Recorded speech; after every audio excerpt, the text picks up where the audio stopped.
Welcome to the A/B test episode. I'm Melissa Goodwin, joined by Steve Schmidt. I'm really excited today because we're going to be talking about one of my favorite topics. I kind of hijacked this episode today, and I want to talk about innovation. That's what happens when you send me on a sales call to close a deal. You get to pick the topic. That's right. I might have been strategic about that. I'm all the climax. I'm like, hey, we closed a deal. You're like, guess what? We're going to do in the podcast. We're going to talk about your favorite topic too, innovation. Wah, wah, wah. Well, here's the thing. I think what you don't always realize is that you're innovating all the time. You're always testing stuff to a point where it's like, It's too much. It's too much. Too much.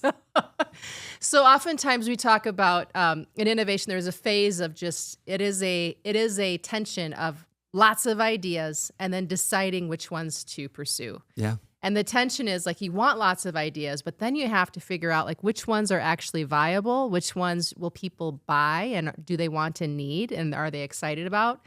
And that's kind of the hard part, is the decisioning. So you're very good at lots of ideas. Well, appreciate it. And I think there's lots of different facets of, call it skill sets, that people have in innovation alone. And I think like anything else, sales, you have people who are better at starting the conversation and others who are good at closing it. In innovation, I'm curious, when the me's and the monkeys in the room are there, how do you organize that and then action it? How do you do anything with it to distill it down to something that's executable? There's lots of processes for innovation. There's actually tons and tons of books on different kinds of ways that you can create innovation workflows and when you should create innovation workflows. You know, is your organization ready for that? All those kinds of things. So it just depends on what you're innovating and how much time you have, how many resources you have, and that should determine the kind of, methodology you choose. What is define, since it's your wheelhouse, what is innovation?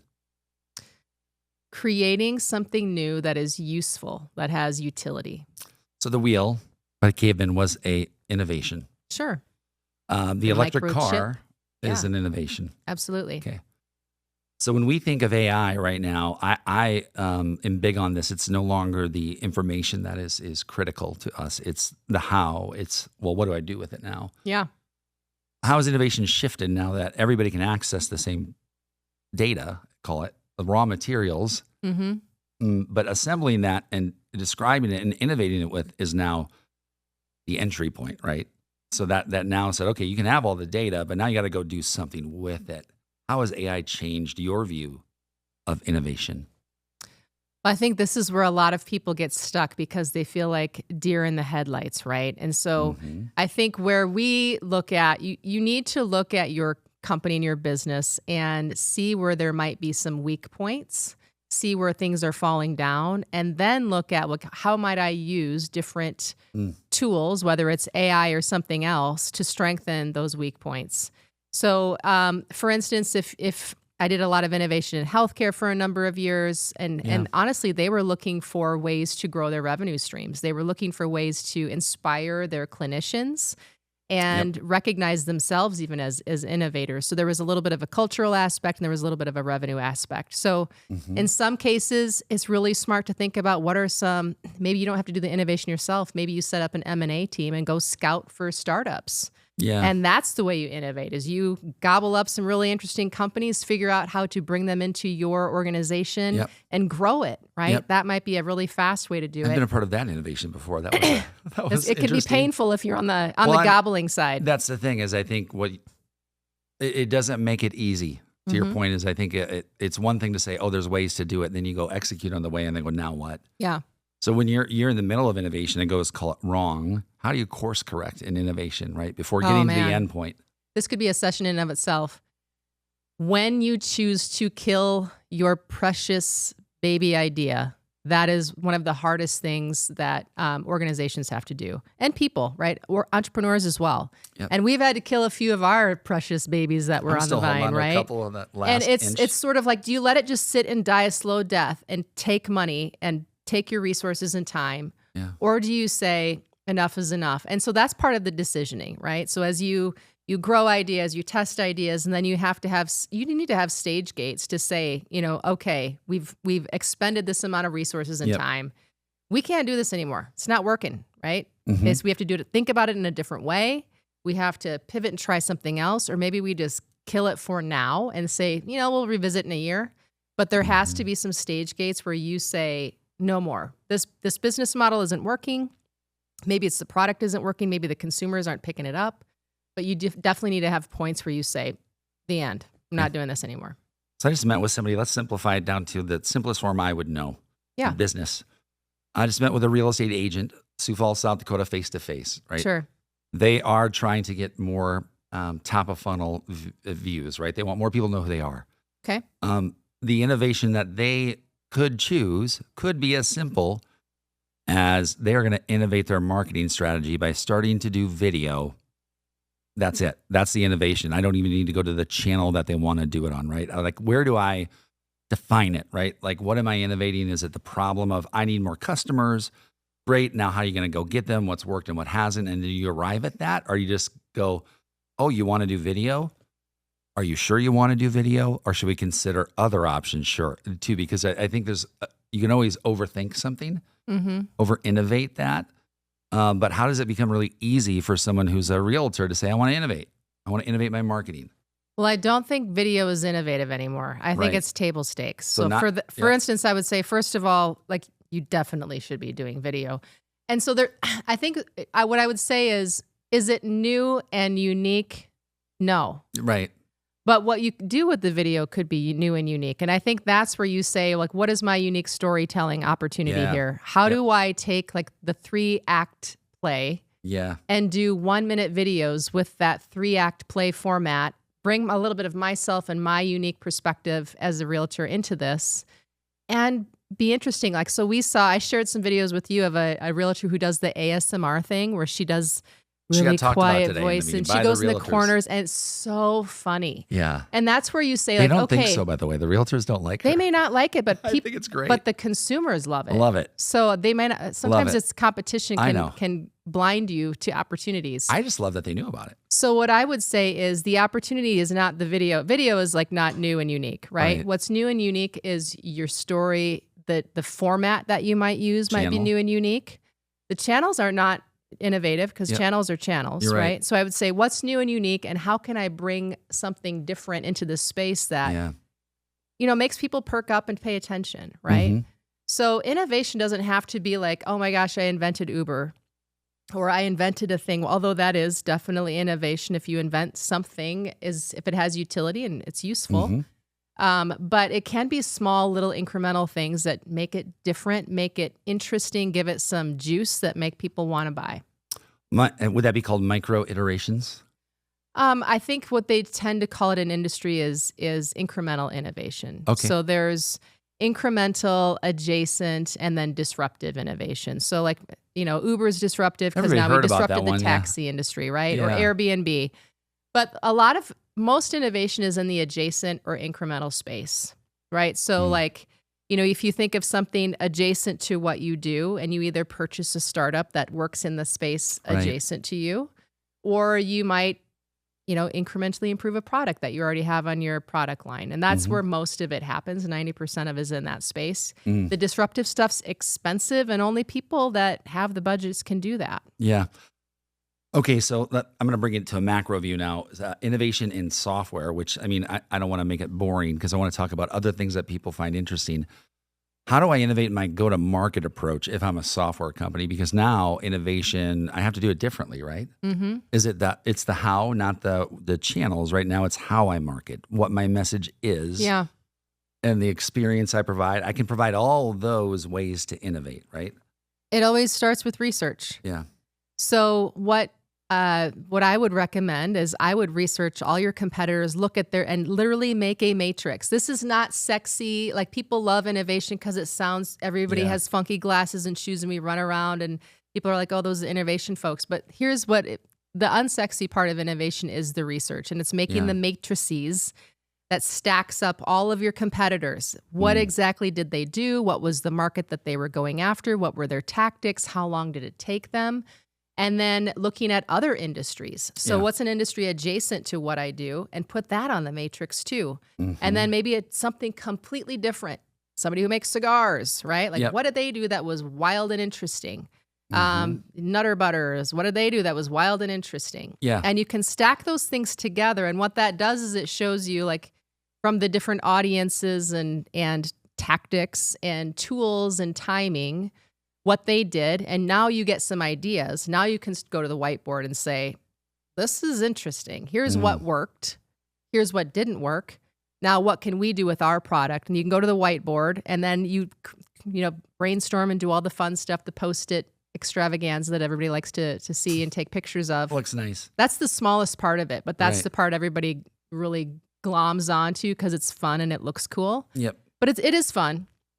And then the hard part is the decisioning. Okay, so now we've got all these great ideas. Yeah. How do we funnel them into, how do we decide what we're going to try and do? And then it's just a process of testing. And that's really what it is. If I were to advise a go-to-market, as a go-to-market advisor for a software company, that's what I would advise. Yeah. It's definitely not fluff. It's measurement.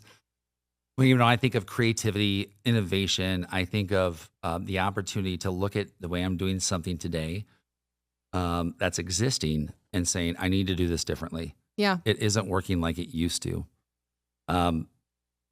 I would be curious because you've led sales for a really long time. Yeah. And you've seen a lot of different trends in sales. You've used a lot of different tools, and you think about sales teams. When you think about, if you had an opportunity to lead a new sales team, what would you do that would be innovative and different than what you've done in the past? Or maybe what other people are currently doing? I think the biggest thing I'm seeing right now, the biggest opportunity that if I were to lead a sales team, I would look at my approach to the market and say, why are we doing it that way? For example, thought about this morning. Software companies all launch and they put people on the phone and computers and they go call every company and segment it. Like, why do they do it that way? Why don't they have reps in major metro markets who could be more effective face to face, right? And I think you'd have to go back and say, well, this is the way everybody's always done it, right? And there'd be a very firm reason to why that's done that way. But then who's going to be the person who changes it? And because the other thing I thought of right away, and this is more fun, was trends. How does a trend become a thing? And who chooses that thing becomes a thing? And then that, to me, when that innovation becomes saturated and everybody starts doing it, you now become a leader, but everybody now has adapted and copied your innovation. So I'm a little all over the place, but I think from a go-to-market standpoint, I would look at not what's working with everybody else. I would say right now, for example, I would innovate by putting reps in person and saying, let's try that, because we all know that also people are at their homes. So then I have to determine, are you now door knocking on people's houses, right? Yeah. To have a call with Melissa. So you're almost advocating for going back to old school. Yeah. Doing the in-person sales call. Knocking on doors. Right down to the VP's house in Austin, Texas, pulling up and delivering, a box of chocolates. Yeah. And even if they're not home, put a note on it, because then I have an opportunity to be different. Otherwise, I'm just competing in all the other noise. So to me, that's innovation, is going backwards a little bit. Well, and I think part of that, what's hard about that is how do you be efficient doing That's that? the thing. Yeah. That's where VCs made it. It was all about efficiency. And innovation tends to get squeezed out when you squeeze in efficiency. And that's why software becomes so boring and it doesn't feel innovative to me, because it's all about the margin. Mm-hmm. And it doesn't feel like the experience when I purchase software as a user. We purchase a lot as a business. Yeah. Nobody gives a shit. It's all on the front end. This is how do we innovate getting new customers, not how do we innovate pleasing them, making this solved quicker. Like, that's where I'm like, okay, now I see that innovation matters to me as a consumer, because I don't need more new. I just need something to work better, differently. Yeah. Okay. That's interesting. So I'm curious, as you think about the tools and AI in sales, because there's been a lot of chatter about AI in sales. AI can do your cold calls now, or it can do voice drops, it can do outreach. So tell me what's working and what isn't. I see what's working is AI works pretty well in the funnel management. So any of the things that a human would have to sit and think about doing, AI has done a miraculous job at speeding that up and providing new insights.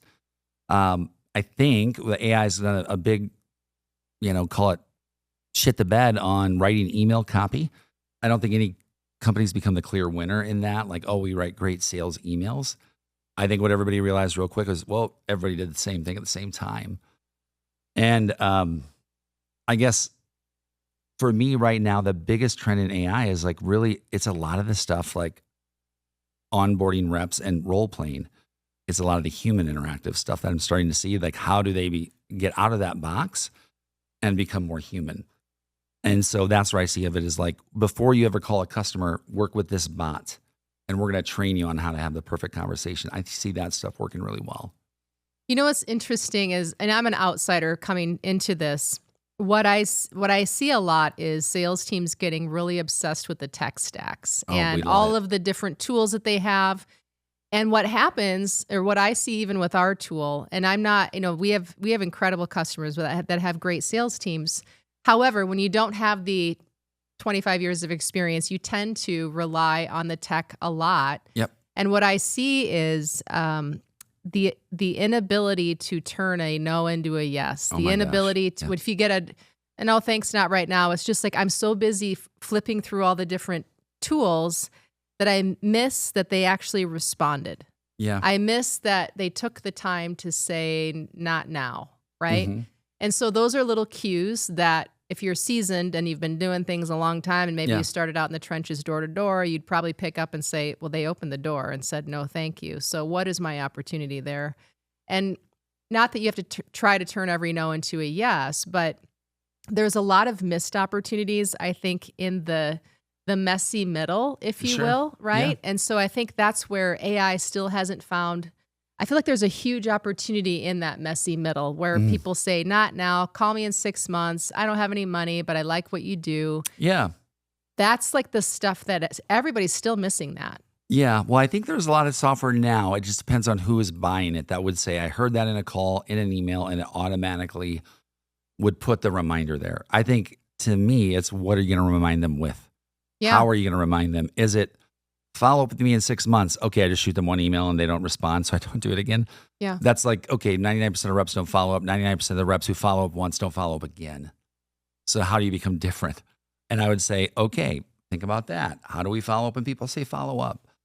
And I think that alone is sort of another possible way to innovate, right? Is like, I'm going to follow up with you in a way that does not feel like everybody else. And that in and of itself is innovative. I'm going to deliver value to you. I really like the idea, and I want to ask you this one. Experience to me seems like the biggest way that companies can differentiate right now. Innovate. Say more about that. I feel like experience was really cool 10 years ago, and then it became about money. And everybody became very concerned with margins and efficiency. And experience and all the books on Disney and all this like great world like experience where you're going to earn customers back again became a secondary. Mm-hmm. Very much concerned with new customers, new, not maximizing the one that you have in front of you. Yeah. And I think that's interesting. And I think it would have to be, I'm part of that, right? And I have to stop and go, why? I think it's interesting now that everyone feels scared. I feel scared to buy. So yeah. I would, and if I were, I don't know that I would double down personally on, I want all of our customers to be happy, but I'm not sure that I would double down and spend extra on experiential kinds of engagement, tools. Mm-hmm. But I am really curious about, what people are, where is the opportunity when everybody's scared? Where is the opportunity when the market is volatile and businesses are pulling back and, many of our friends that are working in, have their own small businesses are struggling. Mm-hmm. Many companies are struggling and laying people off. So everybody's sort of like keeping their wallets close and not buying. What is the opportunity? Because you've seen a few of these ebbs and flows in your career. Yeah. For salespeople in that time. Well, that's what I was asking. I think about trends is like, how do you see something change? And what is the thing where it becomes a trend? Like, who is the first person who did it? Like, where can I find the person who made that joke that all of a sudden everybody in the world knows? They're pretty cool, right? That was it. But it's never one thing. It's like this evolution of a thing as a collective body. So I think as a collective body, the opportunity for us is not about spending any money. It is about inserting ourselves back into it and saying, instead of AI doing all the work before an onboarding, like, how do we make the first minute of that onboarding really special for that customer? Where they just go, God, that felt great, Yeah. Because all the research beforehand, everybody else can do that. Right. I pulled up to the appointment today and I did research and I was like, gosh, I bet you 99% of the people didn't do that. But that's the same information everybody had available to them. Right. Um, so yeah, I think you'll stick out like a sore thumb if you go back to the immersive experience without even having to spend a lot of money, just by showing up and being present. So when times are tough and you can't cut yourself to greatness. You can't Yeah. shrink to being great.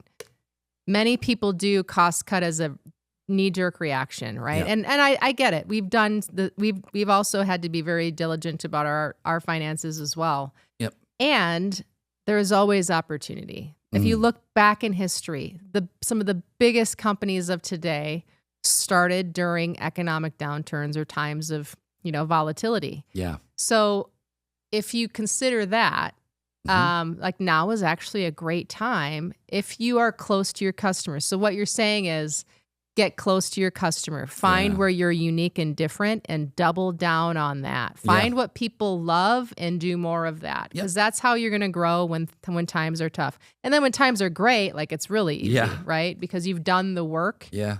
So I think there's opportunity there. Do you think that there's times when too much innovation can hurt your company? Sure. I mean, prime example, just overthinker over left field idea guy here. I guess you can call that innovation. I just call the lack of a filter, right? I think squirrely brain. And so I think Shiny that objects. absolutely you can and that's probably the biggest problem right now is just too many ideas and not enough execution, Yeah. not enough consideration. So I think that's where a process, if you are a company that wants to be known for innovation or wants to innovate, making sure you have processes or a process and stage gates. And so that's where, we would go through in the past. I've worked in organizations and we've either had processes like lean or design thinking, or there's people that do sprints and scrums and all kinds of different tools that you can use at different stages, right, to both expand the opportunities and decide which ones you move forward with, and then have the gates to say like, yes, we're going to move forward with that, we're going to invest, or no, this is not big enough market for it, or maybe there's not enough financial opportunity, we're not going to move forward with that one. And it hurts, but then everybody is okay with it if you have systems and processes in place to navigate that. Mm-hmm. I think what's hard when you're a small business is you don't have time to put processes in place. You don't have staff to do that. So you're kind of doing it in the margins between sleep and coffee in the morning, or, while you're using the restroom between meetings. Yeah. And that's where it can get really tough, is to say like, we need to not do this right now because we don't have the bandwidth, or we definitely need to change something. I mean, we've had to go through some iterations lately where we're like, we got to change some things. We got to switch some things up and try some new things. Yep. Yeah. Yeah. Painful for sure. But if you don't innovate, you're completely hosed. Yeah. And so the other option is to do that. Well, one thing is, if you're just cost cutting, if you're not trying new things, you are slowly dying on the vine. You will not grow. And the opposite of growth is not good for any company, right? So you have to figure out a way forward. You can't just cost cut and like get rid of staff. Mm-hmm. I'm curious, as you think about like the sales and marketing and the innovation that you've seen in previous roles. What have you seen when you admired somebody who just did things differently? What did they do? How did they think? Like what was their traits that you would say, wow, that was a person or a company? Someone that you worked for, or in innovation. In sales, maybe a salesperson, but thought very innovatively about the work. This is like, can I stump Steve? Yeah? I don't know. Yeah. Because the mindset really is kind of where everything starts. I just like have been so, I guess in a way to answer that honestly is, sales leaders aren't typically innovative. They are typically not given that luxury, if I'm being honest with you. And I think part of that frustration for me has always been like, you want to innovate, but really you're competing, for we have to do this. And then you go, well, the only way we can really innovate is how fast can we get there? Yeah. So you're innovating on speed. And constantly. That's, I'm past that in my life. I'm so tired of that. Like, it's not fun for me anymore. Yeah. That's hard. So, and I think that's where sales could innovate more, but good luck, right? It's at the end of the day, it's really about more revenue. That's it. How fast can you get on the books? Yeah. I mean, you could go back and say, like in the old company, right? There was a private equity firm that was talking about purchasing my company. And there was the other one, and I chose the bright, shiny diamond. Why? Because that was so boring, right? But that would have been the much better decision. And so I think that is the parts of business where when the finances are good, you can then innovate. It's hard to innovate when you don't have the luxury of time or money to innovate with. Yeah. So if I were to do a quick game and said, okay, 3 most innovative companies that you can think of. In the world. Yeah. Just you think about innovation. Who would it be? Right now, ASICS is innovating a lot in the running game, and I like that company a lot. I think of, what's the name of the shoe company? I had those shoes made from the guy, the 3 shoes I have, the 3 pairs of shoes from the guy in Newport Beach. Sidewalk. I just like the way that they innovate because they're changing how I think about men's footwear and like what is comfortable and what isn't. That company sticks out to me. And if I had to stick out, okay, let's see something local, innovative, local, Sioux Falls, maybe something that even sticks out to me here local. Gosh, that's tough. Who's doing something different here? Caleb's innovating the way video is done in Sioux Falls. Yeah. Whether that's by the access or the way that Caleb, our producer, is providing that and giving people a different opportunity, that's innovative and people are paying attention. So I think that would be a really easy way for me to go, oh, well, if he was the first one or da-da-da, either way, the innovation was people paid attention. I could see physically like where the demand of the market and the availability of him came at a similar time. And that has to be intentional. One thing that I find interesting about innovation that aligns really closely with sales is resistance. Oh, boy. If you don't get resistance, they're like, yeah, that sounds good. Like, yeah. I just know it's coming. It's coming later. They're like either not bought in. Yep. They're not. So like when you go to sell somebody something yeah, and they're just like, yeah, I love it. Okay, cool. Yeah, that's great. What goes through your mind? I'd have to say, what about this is so cool? Mm-hmm. You know, because we've been through so many of those meetings where immediately you just know that. I mean, I think Midwest, I just think passive aggressive, sort of like, looks great, send me the brochure. And then nothing happens, right? Yeah, yep. And it's the same way with innovation. I have learned over the years that, especially if you're navigating a large organization. Yeah. And everyone's like, oh, I love that. That's so cool. Good job, you guys. Like, are you going to do a video on that? Like, I'm like, they have no idea what we're doing. They either don't care, they're not bought in.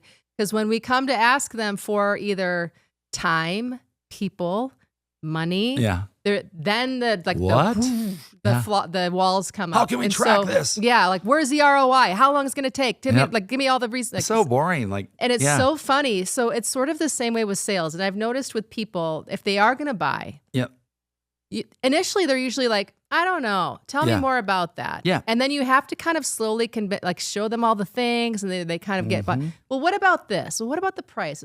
You get the walls early and often. Mm-hmm. And then if you continue to talk, then I'm like, this is good, right?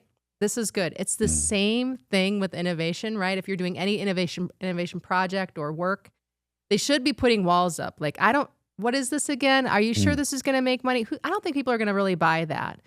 Because if you're not getting those little pieces of resistance, you're not able to bring them along. They're not really either paying attention, they don't believe in it, or they're going to wait until the very end and then the wall comes up at the end. Yeah, little checkpoints. I think checkpoints are good. Chances for people to be honest, I've been in those rooms so many times. I've been the person so many times. Where you're nodding and you're like, I don't know. Yeah, where I'm just kind of, and at the end of the day, a business owner usually, if they're the person that people write books about, they aren't concerned with just money. Yeah. Nobody writes about that business owner, right? But the other people are going, well, how do I become that business owner, right? And because I don't want to, and I would say get good mentors and ask for feedback, because you have to innovate to be a good leader, to be a good company, to be somebody wants to buy something from. Otherwise, you're just like a bro shuffling money. Yeah, and that's not innovative. I would agree. So it's not inspiring. No, and you can see me even talking about it. I'm like, God, the lack of innovation I think we've had or that I've been a part of in called the lead generation space is like, ugh, we're still talking about emails. We're still talking about this.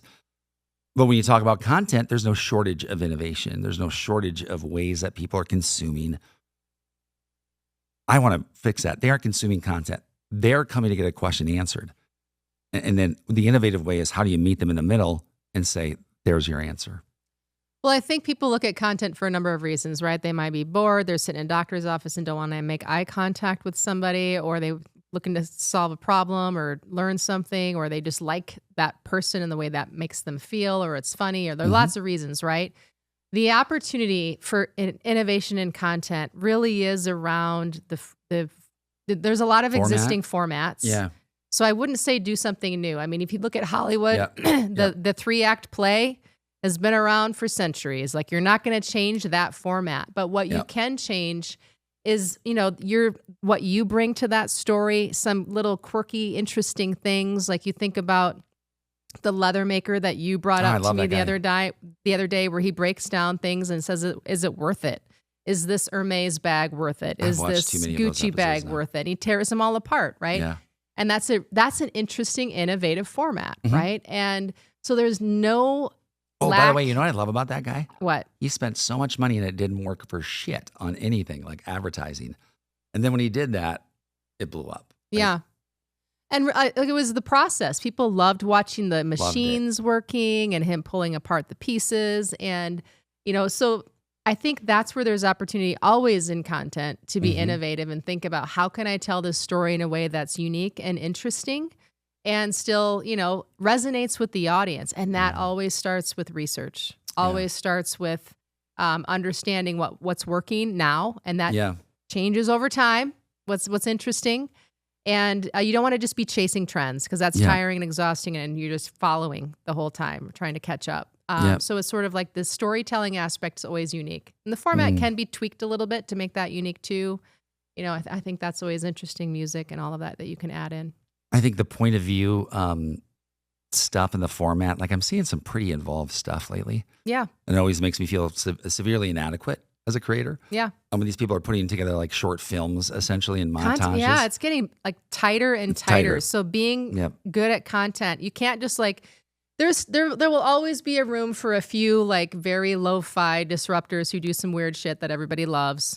But for the most part, you have to be so dialed in on everything. It's a ton of work to do it well. But I think there's still always room for innovation. There always is. I think people are waiting to be inspired. Yeah. People are waiting for an experience. And right now, I mean, could we be any more scared, bored? But yet AI's here. I'd go, well, really have we advanced? Like as an economy, we're paralyzed. Everybody's uninspired, yet AI is supposed to save us. Well, people always overestimate a new technology at the beginning and underestimate the importance at the end. So I think we're at that very beginning where everybody's freaking out and like, is it? Is it not? Is it? It is. It will be, for sure. It will be integrated in everything. We don't entirely know yet what that will be, but you definitely should be experimenting for sure. Yeah. I think I always look for opportunity. I'm always like, and a part of it is the positive side. I mean, I have to look for opportunity. Where is it? So that is, anything else you want to say about that? This is like our episode. We're not between two ferns today. We're sort of between two, I don't know if it's like a magnolia tree, but we have like a little tiny shot of wheatgrass in the middle. That's so very nice. That's kind of bringing things together. I would say to wrap it up, if you're still watching, which we hope you are. Yeah, according to the data, very few of you are. But at the same time, like innovation, to me, Melissa can say this, is something that I didn't really understand when I met her. I was very like, like, sounds nice. You people sit in the side of the room. And she's like, yeah, I get it. We get that all the time. Yeah. Undoubtedly, you showed me data, unbiased data that proved that the companies who innovate are always winning, never losing. Yeah. Why do we still not do it though? Then is it more of a creative function, or is it a lack of time? Well, Where is it? Because that's my big thing. It doesn't have to be. So you can start from scratch and go in a room and dream up something new. Okay. There are teams that do that. Takes 2 people minimum, right? I mean, you not necessarily. You can find partners outside of your organization and do all kinds of wild things, right? Okay. But yeah, I would say you would want more than one person. Yep. So you can do innovation from scratch, like from the ideation all the way to bringing it to market. That is the hardest way to innovate, the absolute hardest. And it's sort of like saying, here's a little tiny torch, here's Mount Everest, good luck. Like that is the hardest way to do it. You can bring in partners and create strategic partnerships that allow you to innovate faster. So, you can find partners that do this and I do this, and together we can make this. Like that is a very smart way to innovate. And then there's M&A. Like you can go buy innovation, literally buy it. You can buy that company that does the cool thing, bring them under your hood, and then find out how to scale it, like Facebook bought Instagram. There's lots of ways to do innovation, and it doesn't have to be somebody in a room with toothpicks trying to dream up something new. And that's always fun and inspiring when you hear those stories, but that's not how most companies do it because it's expensive, it takes forever, and it's really, really risky. Now, like Google does that with their X program, and it's super inspiring and super cool, but they have the budget to do that. And those are the people that should be doing that. Tesla can do that. They're building the robots, right? They have the X Prize and all of those people that are doing incredible things, and that's what gets the news stories. But if you're a company and you need to expand your operations, why wouldn't you maybe consider partnering with another company? Or maybe find some strategic partnerships that allow you to make something new that you couldn't make on your own. Or maybe you just go buy it. A lot of opportunities. Let's go buy a podcast. Yeah. So anyway, thank you for listening. Yeah. If you did enjoy this episode or found some things that were helpful to you, please subscribe to the A/B Test podcast. This episode is brought to you by one of our sponsors, the IT Outlet, who's been a great company to work with over the years. They've helped. They help with backups. They help with all kinds of products and anything that you need from an IT services perspective or from a hardware perspective. They're an incredible company to work with. Kevin and the guys out at the IT Outlet are awesome. So thank you for sponsoring this episode. We'll see you soon. Take care.